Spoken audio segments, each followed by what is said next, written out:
Whew. Did that work? Oh my gosh, honestly, it's always like that, isn't it? Like you're trying to put something up and then, well, anyway, we made it. I'm so excited that that we're we've got the chance to chat. Can you hear me? No. Shoot. There's a really, really long delay. Oh, okay. Very odd. And you're very, very quiet. I have my AirPods in. Shoot. Oh my gosh, that's difficult. Shoot.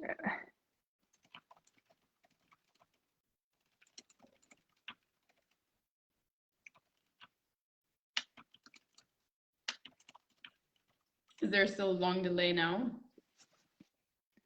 Did that catch up? I don't know. I can hear you okay. Like you're still very quiet, but I can hear you okay. Huh.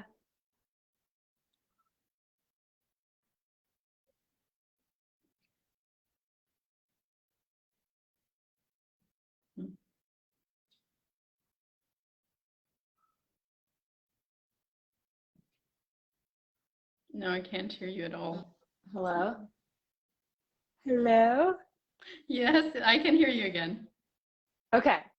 I'll just put Maybe we my got it. my dog ears up and hopefully it'll work. But anyway, we'll just try to make the most of it and hopefully you can hear me okay with a delay and I can hear you with the quiet. But yeah, to be honest, I mean, this is... Let me try to rejoin because it's like 3 conversations. Yeah. Okay, yes.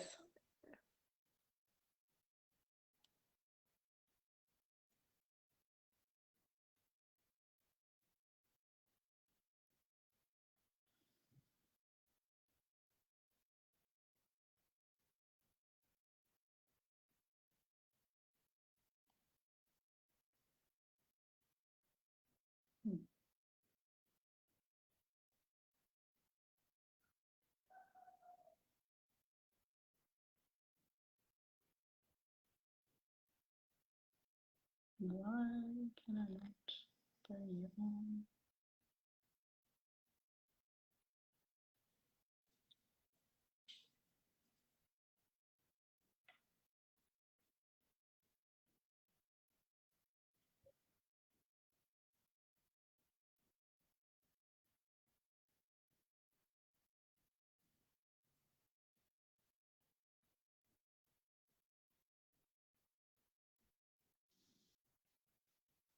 Is this any better? A little bit. Hopefully Okay. on my end it's better too. Oh my gosh, yes. It was like 7 conversations, like your voice and my voice going, and I'm like, I feel like I'm going insane. I can't focus. Okay, fair enough. But Maybe no, this will work. I'm excited we could make it work anyway, one way or another, because I mean, to be honest with everybody else here, this was like a selfish sort of guest request because I've been wanting to catch up with Caroline forever. Oh my gosh, yes. I know, I haven't seen you in so long. This is so nice. Yeah, so I guess for everybody else on here who doesn't know you, maybe you want to introduce yourself just briefly. Yeah, so my name is Caroline Ofenstein. I have been coaching in the fitness and nutrition space since 2015, so it's been a while now.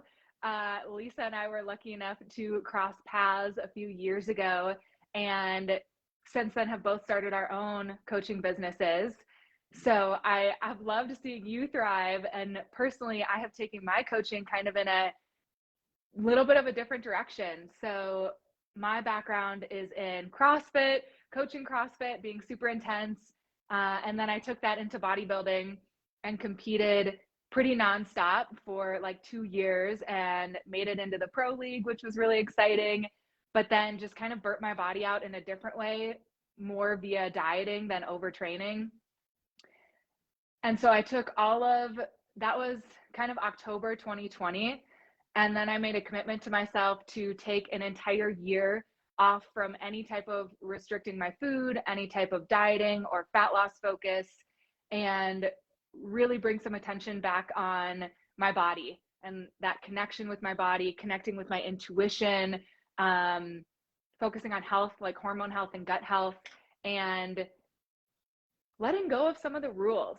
You know, I really like being a high achiever in fitness. I like doing hard workouts. I like taking things to the nth degree, but I wanted to see what it was like if I started listening to my body again and let go of some of the rules and some of the pressure I put on myself to look a certain way. And along that timeline, like kind of got more into my spiritual practices, personal development, the woo-woo, plant medicine, all these other pieces. And so that's kind of what I've woven into my own coaching practice now, from a little bit more of a holistic, like mind, body, soul type of health coaching. Awesome. I mean, I got to experience, or like, I guess, watch you on a lot of that journey as well. And I've loved like all the different phases of your growth and journey, really like seeing how you've come from like the bodybuilding and, or like actually first the CrossFit, which we sort of shared. Yeah. We share that, yeah. And then into the bodybuilding, like your success with that was like super, super amazing as well. But I'm like most interested, I guess, right now, just how you have been like feeling and with your body and everything else since that commitment in October 2020. Like, I mean, it's been over a year now, which is like incredible. And like, yeah, how was that, I guess? Right now, I feel so good. Like, I have never felt so much ease and flow and peace and like acceptance with my body and how I eat. But it was a long year, that year that I did. And I did just kind of keep it going. I haven't done a diet phase since that last prep in 2020. But there were a lot of ups and downs. Like my recovery from, I did 2 pro shows in 2020, pretty back to back. And my recovery after that, like trying to get my period back and trying to increase calories, was difficult. I started having gut issues, and I think it's because I was eating so clean, and then I was trying to like bring in more fun foods and eat what I wanted to eat. Plus that's when I also kind of started my business and had a lot of extra stress. So I think the combination led to like severe bloating. It was really painful. When my period did come back, it wasn't regular. I was having spotting and all kinds of other issues. Not to mention like a lot of fluctuation in the scale around that time. The scale at one point was like 15 pounds heavier than I am now. Wow. Like, this is where I'm more comfortable. So that was like a pretty big increase, but I do not think that was just body fat. And that's one of those pieces when you're dealing with hormone issues or gut health. You're not often just like packing on body fat. It just kind of feels like that because your body is so inflamed. And often with those health issues, that's just another added stress then, right? So for me, trying to accept some of those fluctuations was really helpful, and having this very specific, like, this is how I want to feel. This is the point B that I want to get to. This is what it looks like. This is what it feels like. This is all going to be worth it. And I gave myself a really long timeline. Yes, 1 year. Those were like the big keys that really kept me going. And in hindsight, it's so worth it. Yes. But it was definitely like this for a year. Oh, I bet, like probably mentally, physically, and everything. Yes. But I love the amount of time that you have given yourself. I think that was probably key. And I'm sure that throughout that year, there were numerous times where you were like, fuck that, I'm going to go back into a cut, or like, you know, like mentally, and then like, no, okay.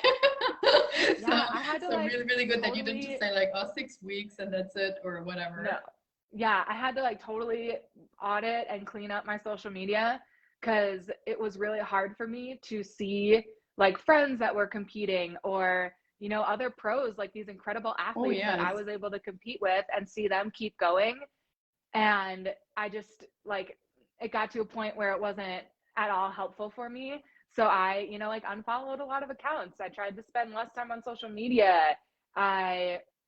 This is when I also started pole dancing, because I knew it was going to be hard for me to like see my body change. Yes. So I proactively was thinking, what's a practice I can have that is going to help me see my body in all of its beauty and all of its wonderful glory during this time. And I was like, I've always wanted to try pole dance, let's try it.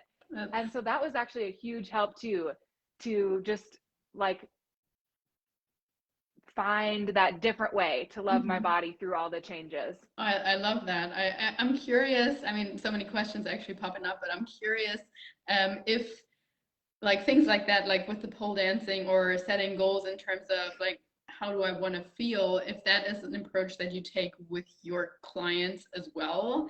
Because I mean, one of the things that I guess when I looked at your website and your Facebook page and stuff as well, it said, you know, I'm helping women boost their confidence and breaking through like plateaus mentally and everything like that. But I'm sure a lot of them still come to you not feeling happy with their weight or like in any kind of other ways. So yeah, I'm curious what you're like, if you're applying some of that, what you have worked on with them as well. Definitely, yes. So I bring an element of manifesting into my coaching now. And so what I do is I have an 8-week intro to manifesting for fitness focused people. So I call it Manifit Station. Cool, yes. And that's available for anyone to just hop into. It's a self-paced 8-week course with like little practices for you to learn each week. And then a bonus 90-day challenge at the end of that. And what I do with my clients is we basically spend our first 8 weeks together going through that practice, because I know a lot of people like roll their eyes at manifesting or, you know, some of those woo-woo practices, but I feel like that is the number one thing that most people are missing when they're only looking at macros, for example. And I know you teach a lot about mindset and personal development too, so you know how important it is. But for someone like me, and maybe you agree with your intense background too, like CrossFit into bodybuilding, there's nothing except do your job. And, you know, if you don't hit your macros, if you don't get the workout done, I've had coaches be like, crappy coaches, but they were like, work harder or shut up. And I was like, at the time, I was like, okay, you're right. I just need to work harder. And in hindsight, I'm like, what the hell? Like, why was I doing that to myself? So what I think is a big help in getting to any goal, especially a goal that's related to what you're eating every day, how you're moving, how, you know, body composition too. Like we all want to look good naked. I think it's really important to connect with how that end goal feels. Yes. And that's one practice I like to do with all of my clients. So there's that, you know, the whole like, what's your why? I like starting with that, but then a layer deeper, I think, is what does it feel like? If you were to actually visualize you 6-12 months from now already having achieved your goal, what is she doing? Like, what does her day look like? What does it feel like when she wakes up in the morning? What does she think when she looks at herself in the mirror when she's brushing her teeth? What's she eating for breakfast? What's her morning routine? How does she move? What's her career? What's the family situation like? Where is she living? Like, go into all these details, because the more clear you are, the more you can connect with that and be like, yes, this is what I see for myself. This is what it feels like when I achieve that. Guess what? You're matching your goal now. Yes. If you can bring yourself up to like start showing up as that person. Yes, you start showing up, and that's how you manifest the reality that you want to create, because now you are an energetic match for that. Your goal is here, and before you're like, that's so far away, I just don't know, I guess I'll just track my macros. But no, get in touch with every detail that makes that end version of you real. And then you're like, oop, boop, I'm in alignment. Now I just follow through and I know what it feels like. I love it. So I think that just like you said, you start taking those actions, you start implementing those habits that the future version of you is doing. And then before you know it, you're like, oh, this is my normal. This is what I'm creating. This is just how I live now. But it doesn't happen overnight. That's why I said like 6 to 12 months. Yes. Give yourself some time. That's so, no, I think that is so cool. And what I thought was interesting with like your initial question with what does your end result feel like as that very, very first question, because I mean, automatically, a lot of people, when they have a goal weight, they actually set it somewhere subconsciously, quite often set it somewhere where it used to be when they at a great time in their life. So like, let's say, okay, during before college, or like as a newlywed or whatever, my weight was 130 pounds. Now I'm like 160, blah blah. And so you're like, oh, I want to get back to 130 pounds because that was like a carefree time in your life, blah blah blah. So you're striving to get back to that time, but you know, you can never go back to that version. You're never gonna not have kids. You're never gonna be that newlywed person. Or so you, even if you have a goal weight, like creating that new version, and you know, it could be 130 pounds, who cares, whatever, but like a new, you know, a new goal in terms of like, what does that feel like, as opposed to striving to get a feeling back, which is never gonna come again. So I think that that is definitely sometimes a bit of an obstacle. And then another obstacle at the same time is, of course, if we're just setting that weight loss goal and like essentially not thinking about the person that's associated with that, like what kind of, as you said, like what kind of habits does she have, what time does she get up, what's her morning routine, like how does she work out, how does she honor her body or whatever. So I mean, so many cool things, and I think you're like, that's exactly the perfect sequence, because you're addressing those things first before probably getting, or maybe at the same time, I don't know what your program looks like, but you know, before getting into the actual drink 2 liters a day type of thing. And Right. yeah. Because that's a great point. Like the habits that Jenna, let's say, needs are going to be different than what Hannah needs, Yes. because their point B's are different. Yes. So like obviously basic things, you know, eating your protein, hydrating, like you said, but when you want to get to the specifics as far as like, what do I want my lifestyle to look like? Everyone's going to be different. And if you can kind of start to figure that out early in your journey, it's going to make everything more sustainable too. Because that's where I think a lot of people get lost when the focus is just on macros. Yes. It's like, okay, what's next though? Yes. Are you saying I have to track macros 7 days a week forever if I want to maintain this physique? And I think that's where, coming back to the lifestyle, how do you want to feel? What are the emotions? What does your life look like? That's going to last forever, because nobody really wants to weigh, measure, and track their food like every day for the rest of their life, you know? No, that's, I think that's awesome. Like just addressing, obviously making it fit to that individual person. What do they need at the moment? And when I was like thinking about, I guess the way you're approaching your coaching at the moment too, I was actually remembering, I think it was 2020. I remember your word of the year just because it was like it was, I just thought it was amazing. I think it was authenticity, right? Was it 2020? I was just thinking about that the other day too. Oh, really? That's so funny. Yeah. So well, first of all, I'm curious what your word of the year was for 2021 and this year, if you even have one.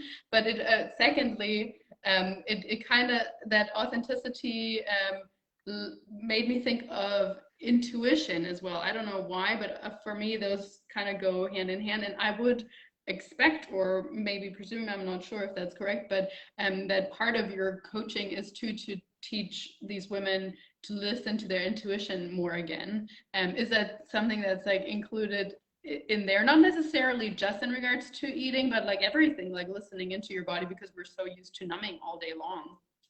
Yeah, that's coming back to intuition and learning how to reconnect with like hunger and fullness and what your body actually wants, even down to what workouts do you actually want to do. That's definitely something I practice a lot with clients. And I think authenticity was a big focus for me in 2020. And I think intuition kind of came after, because the more I tapped into like, okay, who am I? Who do I want to be? The thing that came up for me the most was like, do I even listen to my body? Like, am I even listening to like this deeper wisdom that I feel like I was born with? But, you know, depending on how much we want to get into like masculine and feminine energies, these are kind of the two yin and the yang energies, right? Everyone has both. They have nothing to do with gender, but our society is kind of built upon patriarchy. So we very much reward masculine traits like getting things done, Mm-hmm. achieving, controlling, Mm-hmm. having kind of that dominating presence. Mm-hmm. That's very rewarded in our Mm-hmm. society. So the more feminine energies of like slowing down and getting in touch with your creativity and just learning to be instead of do, that's kind of what came up for me as I got into authenticity kind of in 2020. And I realized that I was missing a lot of that. So that's a big part of my own practice. It's bringing that back. And that was a big part of my healing in 2021 as well, when I took that long break, because my intention during that time wasn't to necessarily stop tracking macros, but that just kind of happened over that year as I was like, I really want to maintain my health. I want to take care of my physique, but there's something calling me to take a step back from tracking and see if I even can eat intuitively. Because at the time, I felt like intuitive eaters are like anti-diet, right? We hear that a lot. They're like, they, being anyone who's like really in that anti-diet camp, usually say, you should never diet. You should never do a fat loss phase. It's only going to screw you up. And so I was kind of like afraid of that, because I still help a lot of women go through fat loss phases. I think it can be done really well and in a great way. I'm sure you agree. Yes. But I still felt like, okay, what if there's like this middle ground? What if I can feel like I'm tuning back into my hunger and fullness, I'm eating a mix of pleasurable and nourishing foods, and I don't have to track unless I really want to. So that was kind of what I was exploring. And now I do track like once a month just to kind of check in on where I'm at. Or if I notice like a tank in my biofeedback, I'll track my food. But other than that, I really kind of eat intuitively now. But it took me a long time, thanks to my background of being really intense, to learn how to slow down and check in with my body and just be like, what do I actually want to eat? What's going to feel good to me? And more than that, like, I really struggled with binge eating in the past, a lot of disordered eating. So relearning how to honor my hunger and fullness in a way that serves me versus overeating or binge eating, that's really where this practice became very helpful too, of like, how do I slow down, relearn how to check in with my intuition and all this wisdom that my body has already, versus the rules that I've been following for like 5-6 years. So all of my clients like to kind of, like we were just talking about, everyone's kind of on their own path. So some people do like to really want to move away totally from tracking. I have other people where we kind of go middle of the road, and maybe we go down to tracking like 2-3 days a week, depending on where they're at. But it's crazy how so many of us women, we have such long histories with dieting, or even comments about our body, from such young ages, that it really is it's a process to relearn how do I honor my hunger and fullness? How do I check in and even ask myself, like, do I want more fats or more carbs with this meal? Not what are my macros telling me I have to eat, but what do I actually feel like is going to serve me? So that's a practice I've really built into my coaching too. That's awesome. I love that, especially because when I think when it comes to carbs and fats, our body's actually pretty good at telling us what it needs, like carbs for stress, hormonal issues, fats most likely, and that kind of thing. But we often don't really listen to that. But what I'm very curious about, just because I know that a lot of people in my group too, they're wanting to see weight loss and just feeling better in their body by losing a little bit of body fat. And so I from personal experience know too, like with highly palatable foods, I do have a hard time that even if I'm honoring my intuition or, fullness cues and stuff like that, I do find it so hard to stop, just because they are, designed to be eaten in high qualities.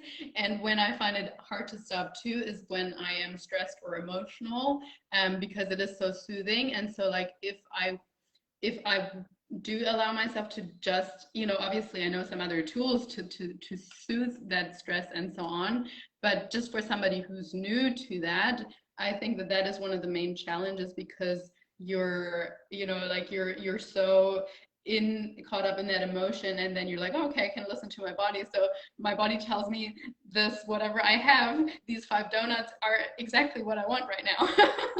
So Mm-hmm. I find that very hard line. What's some of the advice that you give your clients? Yeah, that's a really good point because that's very true, right? Stress, anxiety, sadness, all those things can trigger some hunger cues in our Mm-hmm. body. So it's kind of like that, are you physically hungry or are you kind of emotionally hungry?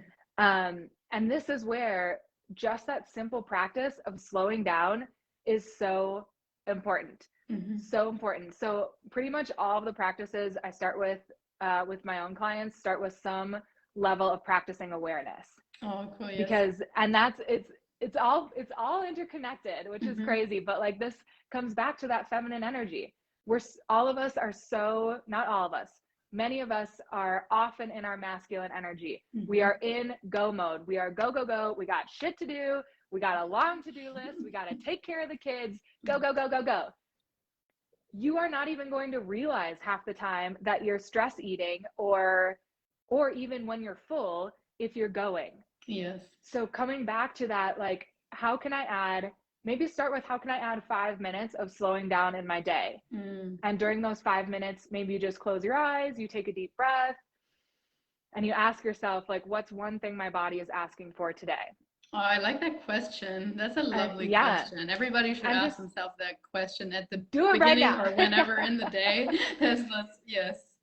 Yeah, and just that, I think the easiest place to start is probably doing something like that in your morning routine, Mm. and just see what comes up. And maybe write it down like on your day planner, or set an alarm on your phone for like 4 hours from then to be like, Yes. oh, remember, my body asked for rest. And because sometimes, in the moment, like when you're eating those highly palatable foods, that's usually the hardest time to slow down and to stop and to ask Mm-hmm. yourself these questions. So start that practice when it's easiest, which Mm. I think, at least for me, and I think for a lot of people, is in the morning, Yeah. when you're in your flow, getting ready for the day. And then slowly start to bring that into other parts of your day. So maybe at meal times, you just take a deep breath and just notice, where's my hunger at? Like, why did I choose these foods? Am I eating these foods because someone told me to? Am I eating these foods because I feel like I have to? Am I eating this bag of chips because I'm really stressed out right now? Mm. Like, this is stuff I still work on this constantly. I think a lot of us who have these long histories with dieting and restriction, it's a long process. Yes. So for example, I, like last weekend, I had donuts.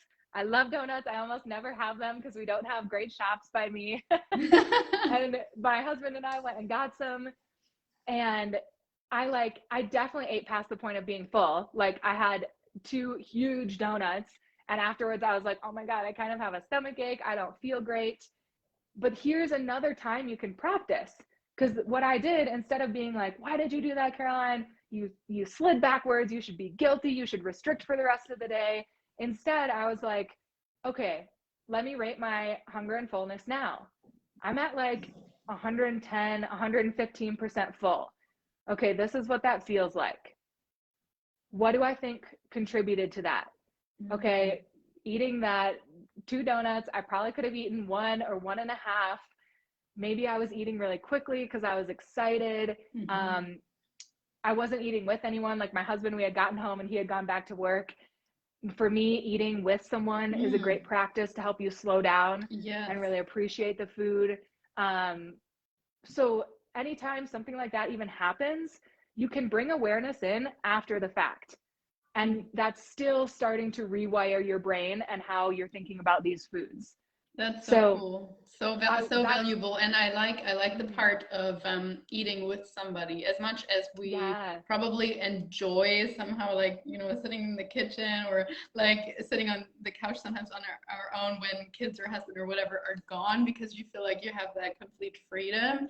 But like, especially in the moments where you can notice your emotions are off, or you're stressed or whatever, and really I think that could be so incredibly helpful to make sure you're eating with other people and engaging in conversation, putting your fork down in between bites, and just like being present, as opposed Mhm. to trying to, I don't know, whatever, numb stuff probably, or just get caught up in whatever food we're Yeah. eating.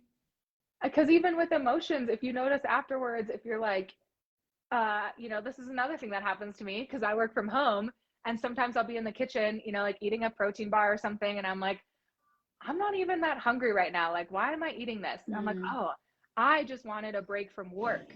I wanted a second to slow down. And so I reached for food to slow me down because it's so easy and we're so used to that. But what else could I do right now? Sure, whatever. Finish your snack, finish the protein bar, finish whatever you want to eat. But then also notice, if I chose this because I was sad or stressed or anxious or feeling tired, what else can you do to honor that cue from your body that doesn't have to do with food? And then you'll start to build your own toolbox, because these are practices that everyone's going to be different, and starting to meet that discomfort of sitting with that emotion is a skill that not a lot of us have. And pretty much every human alive could practice developing that and be a lot happier to sit with those uncomfortable emotions for a second, say hello to them, be like, oh, hey, stress. Wow. Like, this is what stress feels like in my body right now. This is crazy. And just kind of like sit with that for a second and then break out of it, play a song, do a dance, take 3 deep breaths and like sigh and shake it out and let your shoulders drop. And then you can move on with your day, and you'll find it doesn't hang over you so much. Because otherwise, if you're stress eating and you don't realize it, you might just stress eat for the rest of the day, the rest of the week. This is how you can meet it and be like, oh, hey, this is what's going on right now. All right, I see it. And now I'm going to move forward. I think, I have listened to several podcasts on stress eating just recently, actually. But what that made me just think of now too was some tip that we as coaches often give people in a weight loss phase. If hunger comes up, don't associate it with something negative. I need to eat right now, but more like acknowledging it for what it is. It's a signal. It is what it is. And the same can be the case with stress. If you acknowledge stress as just data coming in, for one, but also maybe even making it into something positive, like, okay, why am I stressed out? I'm stressed out because I need to pick up the kids and then get the groceries and then get the dinner on the table. But isn't that a good thing? Because I'm needed as a mom. I have amazing kids. I get to take care of them. I actually have a job that allows me to purchase groceries, and actually this is a blessing because it means I am important to them. Without me, they wouldn't have dinner tonight. And so the podcast that I was saying or mentioning in particular, they showed that stress and higher cortisol levels really are not good or bad. It is what you're thinking that makes it so. So people that have a lot of stress, or maybe have even more stress than other people, but they believe that stress is something good, whether it comes to exercise, whether it comes to wanting to diet, etc., or whatever, it has such a different effect to somebody who's forced to exercise or forcing themselves to exercise, or who is forced to starve or whatever. Like, it's so different. And so I guess in the terms of perspective, the same would apply to stress and anything like that. Definitely. Yeah. And I really like that reframe, because what you're kind of doing with that is your body is used to, just like we talk a lot about building new habits for health and wellness, a lot of getting to a place where things just feel easy and sustainable. A lot of that is breaking old habits too. Yes. And so that habit of like, this happens, whatever my schedule gets busy, I feel stressed out, I eat highly palatable foods. That's like a 3-step pattern that you can start to break apart at any of those phases. So yeah, it's like, okay, you notice your schedule get busy, you feel the stress, you eat the food. If that still happens, okay, add a 4th step of reflection and collect the data. Or you can start to connect with those cues. Like, what does it start to feel like when stress is building up? Yeah. Do you feel like, your shoulders are up here? Do you start breathing those like shallow chest breaths? Noticing things like that, then that's how you get proactive too. But yeah, very, very similar to how you're perceiving the stress, and then what's that pattern Yeah. and how can you start breaking it apart? Mm-hmm. I love that. I honestly, I mean, there were so many nuggets here in the conversation in general. I think what we can definitely take away from it is like everybody should have some kind of mindfulness practice, and ideally, I love the tip of starting when it's easiest in the day. So like morning for most people, most likely. I love that one question that everybody should ask yourself themselves. Was it what does my body need today? Is that kind of how you phrase Like it? what is my body asking for, or Mm. what's one thing what's one way I can appreciate and honor my body today? Like Yes, you can love take it it. any way that works for you. Yeah. And then for me, the third thing, and that should probably be in the beginning in any kind of like even weight loss or like whatever self-improvement journey, asking yourself like, what do I want to feel like at the end of this, or what's my feeling goal? So like even if you do have a particular weight loss goal, associating a feeling with that and associating like what does that person do, what creating that future vision of yourself. I love Yes. those three things. Is there anything that you'd like to add to that to kind of like close off? Because I also want to value or appreciate your Yeah. time. I apologize that it was late. I know, sorry for all the technical difficulties. That's what I get for being like not on Facebook and only on Oh Instagram no, these days. no, it's honestly not your fault whatsoever. I keep having but technical issues. uh, but I guess one other reflection question that I really like, if people like these, like if you're someone who puts post-it notes up, or you have that spot in your day planner to write little questions to yourself. Um, Another daily question I like to ask myself is, have I thanked my body today? And that's just a way to bring in more gratitude to your wellness practice. A lot of times, we're focused so much on changing my body and trying to force my body to do a specific thing that I want. And sometimes that pulls us out of that natural appreciation and gratitude for the breathing that we're doing for ourselves, the vision that we all have, our legs. If a lot of people were like, I just want to change my legs. Your legs carry you around every single day. Yes. Like, have you shown appreciation for them lately? So just asking yourself, have I thanked my body today, can be a good way to even just take a deep breath and give yourself some gratitude for everything that you did accomplish in the day. I love it. Cool. Thank you so much for these 4 great tips. And lastly, I guess since you said you're not much on Facebook, maybe you want to tell people your other main. I wanted to mention your podcast too, because I think you have a really cool podcast actually. Yes, definitely. So yes, my podcast is such a passion project. I love it so much. I hope you do too. It's called Macros, Muscle, and Manifestation. Love it. So pretty much everything we were talking about today, like bringing the science of fitness and nutrition together with the spiritual aspects of mindfulness and manifesting and personal development. I have a new episode every Tuesday, so check that out. And I'm most active on Instagram. So at Caroline Ofenstein, just my name is where you can find me. You can shoot me a DM if you have follow-up questions. But yeah, I hope you guys liked this. Oh, yay. Thank you so much for your time. And yeah, we'll have to catch up more often, that's for sure. Yes, thank you so much for having me. My absolute pleasure. And everyone who's watching, have a wonderful rest of your Friday and a lovely weekend. We'll talk soon. Bye, guys. Bye.